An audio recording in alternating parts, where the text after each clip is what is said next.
Good morning সবাইকে আমার নতুন একটি ব্লগে এবং নতুন একটি দিনে তোমাদের জানাই স্বাগত। সকালে উঠে ফ্রেশ হয়ে একটু জানলার ধারে দাঁড়িয়েছিলাম, তারপরে মাছগুলোকে খেতে দিয়ে দিলাম। এবার যাব নিচে, বাসি জামাটাকে কাচতে দিয়ে দিলাম।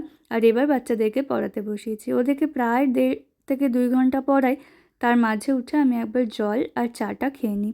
আজকেও খেয়েছিলাম। তারপরে ওদেরকে পড়ানো কমপ্লিট করে নিজের জল খাবারটা খেয়েছিলাম। আজ সকাল থেকে একটু তাড়া ছিল, কারণ আজকে আমাদের ওষুধের শেষ দিন। জলখাবারটা খেয়েই আগে আমি বিছানাটা তাড়াতাড়ি করে ঝেড়ে নিলাম, কারণ সকাল থেকে সমস্ত কাজ আমার কমপ্লিট। আজকে আমাদের কামান আছে, তো এখন সেখানেই যাব, আর সেখানে থেকে এসে তারপর আবার ব্লগটা কন্টিনিউ করব। আমরা বাড়ি চলে এসেছি বেশ কিছুক্ষণ হলো। এসে আবার বাড়িতে স্নানও করেছিলাম। আর তারপরে আজও আমাদের সেই সিদ্ধ ভাতই খেতে হয়, আজকের দিনটাও পালন করতে হয়। তো সেটাই খাওয়া দাওয়া হলো, আর রান্না হতেও আজকে দেরি হয়েছিল।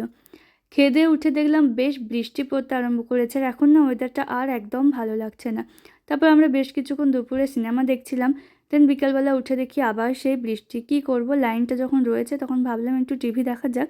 তবে তার বেশ খানিক্ষণ পরে লাইনটা চলেও গিয়েছিল। আর রাতের দিকে মুড়ি খেতে হয়েছিল, কারণ বলেইছিলাম যে আজকে আমাদের পালন।